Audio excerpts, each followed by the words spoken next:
السلام علیکم جی، میں ہوں ضیاء بلوچ۔ سامعین، آج بہت ساری اہم خبریں ہیں۔ ایک تو سب سے پہلے میں نے محترمہ مریم نواز صاحبہ سے معذرت کرنی ہے۔ کیا وجہ ہے وہ میں بتاؤں گا آپ کو کہ کیوں میں معذرت کر رہا ہوں ان سے۔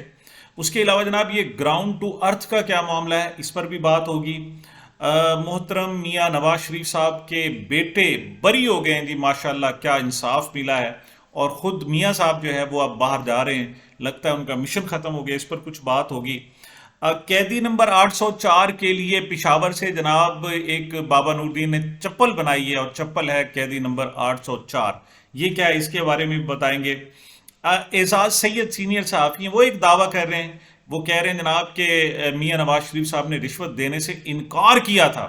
یہ معاملہ اس کو بھی دیکھتے ہیں۔ اور اس کے علاوہ جناب جو گاڑی کے ٹائر تبدیل کیے گئے تھے پنجاب میں، اب وفاق میں کچھ کرسیاں خرید لی گئی ہیں، اس حوالے سے بھی بات ہوگی۔ سب سے پہلے جناب بات کرتے ہیں محترمہ مریم نواز صاحبہ کے حوالے سے۔ میں جناب معذرت کرنا چاہتا ہوں۔ آپ کہیں گے کہ آپ تو بڑے ناقد رہے ہیں، میں بہت زیادہ تنقید کرتا رہا ہوں، کیوں؟ وہ جناب رتھ لیس شہزادی ہیں، شفاق شہزادی ہیں، رتھ لیس پرنسز ہیں، اور ان کے انتقام سے لوگ ڈرتے ہیں، شاید میں بھی ڈر گیا ہوں۔ لیکن میں سمجھتا ہوں جو درست بات ہے جناب، اس پر واقعی جو ہے نا معذرت کر لینی چاہیے۔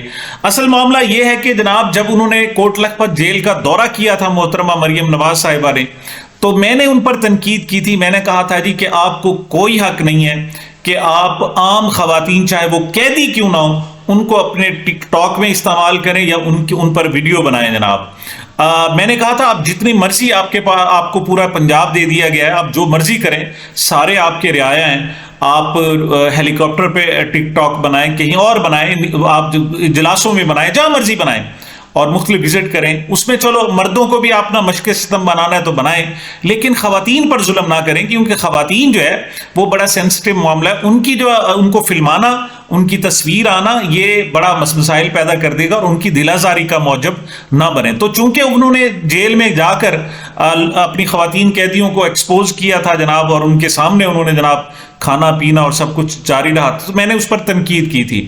لیکن اب جناب ہمارے قاری ہیں، ہمارے سننے والے ہیں جناب، انہوں نے مجھے ایک توجہ دلائی ہے، اور خاص طور پر انہوں نے ذکر کیا ہے جناب کہ آپ یہاں پر درست نہیں تھے۔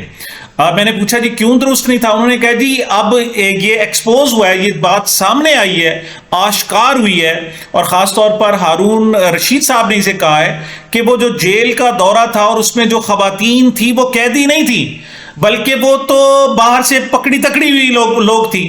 اس کی وجہ وہ یہ بتاتے ہیں کہ جناب جب قیدیوں کے پاس گئے تو حالیہ حمزہ نے خود بھی کہا تھا، انہوں نے کہا جی میرے پاس جیل سپرنٹینڈنٹ آئے، اور انہوں نے کہا جی کہ آپ نے کچھ نہیں کہنا، مریم صاحبہ آئیں گی، آپ اچھی بچی ہیں، آپ نے خیال کرنا ہے، آپ نے وہاں ان کے ساتھ کوئی ایسی بات نہیں کہنی، اونچی آواز میں بات نہیں کرنی۔ تو انہوں نے کہا جی کہ کیوں، اگر وہ مجھ سے کوئی بات کریں گی تو میں جواب دوں گی، لازمی دوں گی، کیوں نہیں دوں گی؟ میں قیدی ہوں، وہ حکمران ہے، تو اس کا مطلب میں خاموش ہو جاؤں؟ ایسا نہیں۔ تو جناب وہاں جب سروے کروایا گیا، پتہ چلا وہاں صرف عالیہ حمزہ ہی نہیں، باقی جو خواتین ہیں انہوں نے بھی شدید احتجاج کرنا ہے، اور وہ جو رتھ لیس شہزادی ہیں، شفاق شہزادی ہیں، وہ ناراض ہو سکتی ہیں۔ تو اس پر جناب پھر بندوبست کیا گیا کہ وہ جو خواتین ظاہر کرنی ہیں وہ باہر سے لا کر بٹھا دی جائیں، اور ان کے ساتھ افطار کرا دی جائے۔ یہاں تک کہ بیرکوں میں بھی نہیں گئے، باہر ایک میدان میں چھوٹی سی جگہ پر ارینج کیا گیا، اور چند خواتین کو لایا گیا، اور ان کے ساتھ جناب وہ جو فلم بندی کرنی تھی وہ کر لی گئی۔ تو میں اصل میں اس وجہ سے معذرت کرتا ہوں کہ میں نے سمجھا تھا وہ خواتین قیدی ہیں، یہ تو مطلب پیڈ لوگ ہیں، یہ ایکٹریس ہیں، جو بھی ہوگا۔ دیکھیں آپ، وہ لوگ جو ہے مختلف پرینکس کرتے ہیں، کچھ اور کرتے ہیں، وہ جا کر جب جینون گھریلو خواتین کے ساتھ کریں گے تو وہ لڑائی ہوگی، وہ ناراض بھی ہوں گے، سب کچھ ہوگا۔ لیکن جب آپ وہ پیڈ ورکر وہاں پر بلا لیتے ہیں اور وہاں پر کوئی فلم بندی کرتے ہیں، تو اس پر آپ کوئی نہیں بول سکتے، کوئی بھی نہیں بول سکتا۔ لہٰذا میں سمجھتا ہوں کہ میرا اس وقت محترمہ پر جو تنقید کرنا درست نہیں تھا۔ کیوں؟ وہ اپنا بندوبست کرتی ہیں جناب، وہ سرکاری ملازم کے طور پہ، ایسے ہی ہے جیسے عمران خان صاحب کا جیل ٹرائل ہو رہا ہے، اور وہاں پر عوام آ جاتے ہیں جناب، عوام کو سب سے پہلے بٹھایا جاتا ہے. اب آج تک پتہ نہیں چلا وہ کون سے عوام ہیں، اور جو عوام جانا چاہتے ہیں وہ تو جاتے نہیں ہیں. اور ہمارے یہاں بہت سے کام آپ کو پتہ ہے ویسی غیر مرئی قوتیں کر لیتی ہیں. تو اب جناب وہ اگر پیڑ خواتین کو لے کر اگر کوئی بناتی ہیں جیسے ہارون رشید صاحب کہہ رہے ہیں، تو میری پھر تنقید نہیں بنتی، اور میں اس پر کم از کم فوری طور پر جو ہے وہ معذرت کر لیتا ہوں جناب. ساتھ چھوٹی سی خبر ہے جناب، چودھری پرویز الہی صاحب وہ واش روم میں تھے اور وہاں جناب ان کا پاؤں پھسلا اور وہ گر گئے، ان کو چوٹ آئی ہے. اور ان کی جو ابتدائی رپورٹ عدالت میں جمع کرائی گئی ہے جناب جیل سپرنٹینڈنٹ نے، ان کے مطابق انہیں خدشہ ہے کہ ان کی ہڈی کا فریکچر ہوا ہے. مجھے ایسے بڑی افسوس کی بات ہے کہ ایک کئی بار کا سابق وزیر اعلیٰ اور ایک سب سے بڑی پارٹی کا جو صدر ہے اس وقت، وہ اس وقت گر گیا ہے، زخمی ہے، اس کی ہڈی ٹوٹ چکی ہے، اور ابھی تک آپ نے ایکس رے نہیں کرایا، اور ابھی آپ سوچ رہے ہیں کیا کرنا ہے. دیکھیں یہ وقت کی بات ہوتی ہے، ایک جیسا وقت نہیں رہتا. آپ شاید ڈر رہے ہیں، میں جیل سپرنٹینڈنٹ صاحب سے خاص طور پر مخاطب ہوں کہ اس طرح ظلم نہ کریں، اس طرح نہ کریں. دیکھیں اس طرح، اور میں سیاستدانوں سے بھی محترمہ مریم نواز صاحبہ سے بھی کہوں گا کہ اس طرح نہ کریں. کوئی پتہ نہیں وقت تبدیل ہو، اور پھر جہاں آپ نے اپنے جناب قیدیوں کو رکھا ہوا ہے، پھر ایک مرتبہ آپ کو وہاں قید ہو کر جانا پڑے. یہ جناب گراؤنڈ ٹو ارتھ کا کیا معاملہ ہے، یہ بڑا دلچسپ کہانی ہے جناب. میں چاہتا ہوں کہ سب سے پہلے آپ ذرا یہ خود ملاحظہ فرمائیں اور پھر اس پر بات کرتے ہیں. کو ہیلی کاپٹر پہ چڑھنے کا کوئی شوق نہیں، انہوں نے اپنے بچپن سے ہیلی کاپٹر بہت دیکھے ہیں. وہ نہ تو اتنی جو ہے وہ کوئی ترسیم ہی ہے کہ ان کو ہیلی کاپٹر میں بیٹھنے کا شوق ہو، نہ ان کا کوئی اکڑ کا مسئلہ ہے کہ وہ زمین پر چل ہی نہیں سکتی. وہ ایک گراؤنڈ ٹو ارتھ قسم کی خاتون ہے. گراؤنڈ ٹو ارتھ قسم کی خاتون ہے. اوہو سمجھ آ گئی. اوہو یہ گراؤنڈ ٹو ارتھ، یہ ڈاؤن ٹو ارتھ میرے خیال میں کہنا چاہ رہی ہیں. لیکن آپ محترمہ عظمہ بخاری صاحبہ آپ پریشان نہ ہو. آپ جناب اس قسم کے لوگ کرتے رہتے ہیں، آپ ان سے پریشان نہ ہو. اور زیادہ کوئی ہو تو دو چار گالیاں دے دیں، جیسے آپ اپنے پروگرام میں بیٹھ کر ٹی وی چینلز پہ جناب ان کو کہتی ہیں تو سنا دیں، اور ہو سکے دو چار لوگوں کو اندر بھی کرا دیں. یہ اس قسم کی باتیں کرتے ہیں، غلط کرتے ہیں. آپ نے گراؤنڈ ٹو ارتھ بھی کہا ہے تو وہ بھی وہی ڈاؤن ٹو ارتھ ہوگا، مطلب عاجزی، انکساری، زمین پر دیکھنے والا، زمین کی طرف جناب انکسار، منکسر المزاج. تو آپ یہی کہنا چاہ رہے تھے. یہ لوگ غلط کہتے ہیں. اور عمران خان صاحب تو آگے کہتے ہیں جناب کہ یہ ایک پڑھے لکھے نہیں ہیں، اور دوسرا اس کی کوشش بھی نہیں کرتے. بہرحال یہ خان صاحب کے یہ ریمارکس بھی خاصے سخت ہیں.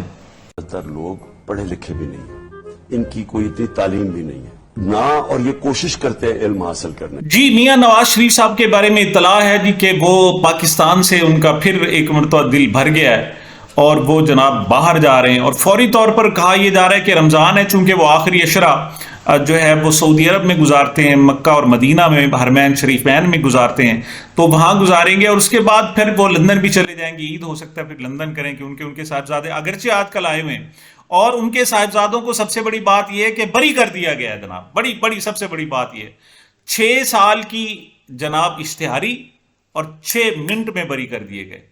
اور جو ہی گئے انہوں نے کہا جی آپ کا تو کوئی، نہ ان سے اب رسیدیں مانگی گئی، نہ ان سے پوچھا گیا کہ ایمن فیلڈ میں جو رہتے ہیں کہاں سے آئے، ان کو بری کر دیا گیا.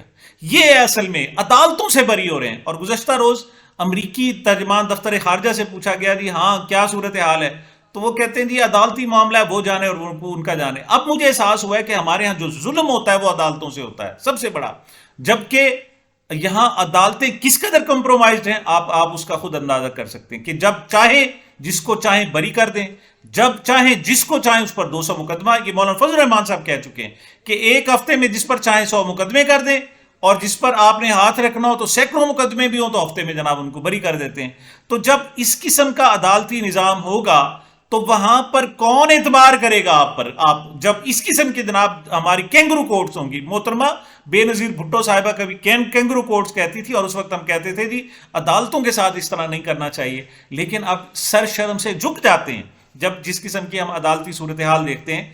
تو جب اس قسم کی صورتحال ہوگی، اب مجھے احساس ہوتا ہے جناب کہ عمران خان صاحب نے آج سے 28 سال پہلے جب اپنی سیاسی جدوجہد شروع کی تو اس نے اپنی تحریک کا نام، اپنی جدوجہد کا نام پاکستان تحریک انصاف کیوں رکھا؟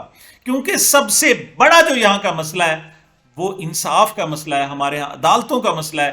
چونکہ ہمارے یہاں عدالتیں آزاد نہیں ہیں، چونکہ ہمارے عدالتوں پر پریشر ہے ہمارے یہاں. تو اب سائفر کیس میں جناب جا کر سنیں، وہ کہتے ہیں جی جج صاحب، ہائی کورٹ کے جج صاحبان خاص طور پر گل حسن صاحب جناب بار بار پوچھ رہے ہیں کہ یہ رات کو 12 بجے تک کیوں سنتے رہے بھائی، کیوں ایک ہی رات میں 14 گواہ بھگتا دیے، تو رات کو سننے کی ضرورت کیا تھی؟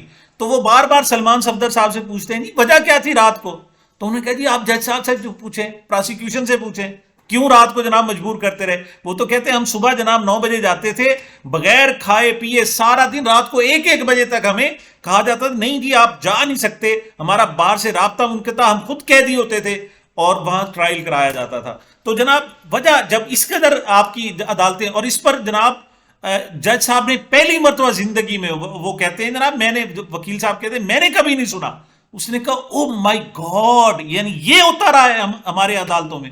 تو جب یہ ہو رہا ہو تو آپ کو کیا کہیں گے؟ آپ صاحب ظاہر ہے. تو مبارک ہو جناب میاں صاحب آپ کی لندن یاترا بھی. ویسے ایک اطہر کاظمی نے درست کہا تھا کہ آپ یہاں پر جناب انڈر گراؤنڈ ایک ریلوے آپ ٹرین چلا رہے ہیں، منصوبہ بنا رہے ہیں، وہ ایک اچھا سا اسپتال ہی بنا دیں جہاں آپ کا علاج ہو سکے، یہاں آپ ٹیسٹ کروا سکے. آپ بار بار لندن جاتے ہیں، آپ کا یہاں علاج نہیں ہوتا، تو کم از کم اتنی تو مہربانی کر دیں. بہرحال آپ کو مبارک ہو، آپ کے صاحبزادے جناب دونوں کے دونوں شہزادے جناب بری ہو گئے، بہت ہی اچھی بات ہے. اگلی بات کرتے ہیں جناب بابا نور حسن، پشاور کے ہیں جناب، خان صاحب کے لیے چپلیں تیار کرتے ہیں اور خان صاحب ان کی چپلیں قبول بھی کر لیتے ہیں. خان صاحب، عمران خان صاحب بڑے سادہ، وہ کہتے ہیں میں نے کئی سال تک، 8-10 سال تک، وہ کہتے ہیں میں نے کوئی سوٹ ایک بھی نہیں لیا. اسے پوچھا کیوں؟ کہتے ہیں جی میں نے ایک ایڈورٹائز میں کام کیا تھا، ایک اشتہار میں، وہاں سے مجھے 20-25 3 پیس سوٹ مل گئے اور وہ اتنے تھے کہ میرا گزارا ہوتا رہا اور میں ان کے ساتھ چلتا رہا. تو اور چپلیں جو ہے مجھے پشاور سے آ جاتی تھی. تو بابا جی نے جناب ان کے لیے ایک نئی چپل جو تیار کی ہے، وہ اس کا نمبر ہے، اس کا نام ہے قیدی نمبر 804. سفید چپل بنائی ہے اور وہ اس کا بتا رہے ہیں جناب، جو اس کی قیمت ہے ان کے خیال میں یہ جناب عام جو 2500 روپے کی ہوتی ہے جناب، اچھی جو کوالٹی کی ہوتی ہے وہ 6-7 ہزار روپے کی چپل آتی ہے. اور یہ جو خاص طور پر انہوں نے چپل تیار کی ہے 3 مہینے کی محنت سے، وہ کہتے ہیں جی 25,000 روپے کی یہ ایک چپل ہے جو وہ تیار کر رہے ہیں. لیکن بات صرف یہاں نہیں ہے، بات آگے بھی ہے. پچھلے دنوں آپ کو پتا ہوگا کہ بتایا گیا تھا کہ محترمہ مریم نواز صاحبہ نے اپنے گاڑی کے جو ٹائر تبدیل کروائے ہیں اور جناب پوشش جو چینج کروائی ہے تاکہ میچنگ ہو، اس پر 2,73,00,000 روپے خزانہ سے مانگے گئے ہیں. یعنی 2.25 کروڑ روپے کے صرف ٹائر تبدیل ہو رہے ہیں. تو یہ تو پنجاب کا حال تھا. اب جناب وفاق کا دیکھیں، ان کے چچا محترم وہاں بیٹھے ہوئے ہیں اور وزیر اعظم ہاؤس کے لیے جناب 6 کرسیاں منگوائی گئی ہیں اور ہر کرسی کی قیمت 8.5 لاکھ روپے ہے. یہ جناب باقاعدہ خبر سہراب بخت نے دی ہے، اس نے اپنے جناب پروگرام میں کی ہے کہ 6 کرسیاں، ہر کرسی 8.5 لاکھ روپے کی. یہ پاکستانی قوم ہے، ادھر لوگ مر رہے ہیں، لوگوں کے پاس روٹی کے پیسے نہیں ہیں، لوگوں کے پاس کھانے کے پیسے نہیں ہیں، اور یہاں پر عیاشیاں ہو رہی ہیں. ایک آخری خبر اور بھی میں آپ کو دینا چاہوں گا، وہ اعزاز سید نے دی ہے جی. وہ انہوں نے دعویٰ کیا اب آ کے جناب، بڑا عرصے بعد، ویسے دیکھیں اس 6 سال ہو گئے اس کیس کو، اب آ کے وہ کہتے ہیں جب پاناما کیس چل رہا تھا تو میاں نواز شریف صاحب کے کچھ ساتھی ہیں، انہوں نے ججز سے رابطہ کیا جی کہ آپ ہم سے رشوت لے لیں اور میاں صاحب کو جناب ان کا بری کر دیں. تو وہ کہتے ہیں جی جج جو تیار ہو گئے تھے، یہ سپریم کورٹ کے ججوں پر الزام لگا رہے ہیں. اندازہ کریں، دیکھیں اس وقت کی سپریم کورٹ اور اب کی سپریم کورٹ ہوتی ہے. اعزاز سید سپریم کورٹ کے ججوں پر لگا رہے ہیں کہ میاں صاحب کے کچھ ساتھی نے جناب انہیں اپروچ کیا، انہیں کہا کہ آپ پیسے لے کے میاں صاحب کو بری کر دیں، اور وہ لوگ تیار ہو گئے تھے. لیکن کہتے ہیں جب یہ معاملہ میاں نواز شریف صاحب کے پاس پہنچا تو نواز شریف نے کہا کہ میں اپنے ضمیر کو کیا جواب دوں گا، میں کیسے، یہ تو ہو ہی نہیں سکتا جناب، کیوں میں دل میں گلٹی محسوس کروں گا کہ یہ جناب میں تو پیسے دے کے بری ہوا ہوں. کمال کی ویسے بات ہے. لیکن چلیں، اس پر تو ہو سکتا ہے جسٹس قاضی فائز صاحب نوٹس لیں. لیکن میں ایک بات اور کہتا ہوں کہ میاں صاحب کو اس وقت تو شرم آ گئی تھی، آج کل شرم نہیں آتی کہ ڈاکٹر یاسمین راشد جیتی ہوئی ہیں، ان کے ہر حلقے میں، ہر فارم 45 میں جناب جہاں 231 ہے 1231 کر دیے گئے، ہر جگہ 1000 2000 کا جناب ووٹوں کا ڈنڈ ڈالا گیا ہے. اور جو آخری 40-45 پولنگ اسٹیشن ہیں ان میں جناب جو ٹرن آؤٹ ہے 100%، 95%، 98% پر پہنچا دیا ہے. اور ساری دنیا کہہ رہی ہے، تو کر رہی ہے جناب کہ یہ جیت ہوتی ہے، یہ تو انتہائی شرمناک جیت. تو اس پر انہیں شرم نہیں آتی. یہاں کیا شرم بڑھ گئی ہے؟ وہاں شرم آ گئی تھی، تو یہاں بھی تھوڑی سی قطرہ سا ایسے تھوڑی سی شرم ہوتی، اور یہ سیٹ ہی جناب ڈاکٹر یاسمین راشد کو واپس کر دیں تو اس سے کیا ہو جائے گا؟ تو ایسی بات نہیں ہے. شرم نام کی اس شریف خاندان کے قریب سے بھی نہیں گزری. نہ صرف ان کی صاحبزادی کیلیبری فونڈ کی بات کرتی تھی، اب جب جیلوں میں جاتی ہیں تو وہاں قیدی بھی جعلی بٹھائے جاتے ہیں. وہ جعلی کیلیبری فونڈ تھا، اب جعلی جناب وہ قیدی خواتین ہیں. اور اسی طریقے سے جناب ان کو کیا مطلب جناب، ان کو آئے تو وہ اب تک کہتے میں سیٹ نہیں لیتا. وہ ویسے بھی کہتے ہیں کہ جو نواز شریف کا مقام ہے وہ تو قائدین سے بھی اوپر چلا گیا جناب، وہ تو اوپر چلے گئے، بہت ہی اوپر چلے گئے. تو وہ اوپر جانے سے پہلے کم از کم سیٹ ہی واپس کر جاتے ہیں اپنی یاسمین راشد کو. لوگ انہیں کہتے کہ چلے آخری وقت میں ایک کم از کم اچھا تو کام کر دیا تھا. لیکن یہ ان کے بس کا بھار روک نہیں ہے. تو یہ جناب جو اہم خبریں تھیں میں نے کہا میں آپ تک پہنچاؤں. امید ہے آپ کو پسند آئیں گی. آپ سے توقع رکھوں گا کہ آپ ان پر کمنٹس کریں، اپنی رائے کا لازمی اظہار کریں، اور انشاءاللہ اکٹھے چلیں گے. مجھے میرے چینل کو اپنی محبت اور دعا میں یاد رکھیے گا. ملتے ہیں چھوٹے سے وقفے کے بعد.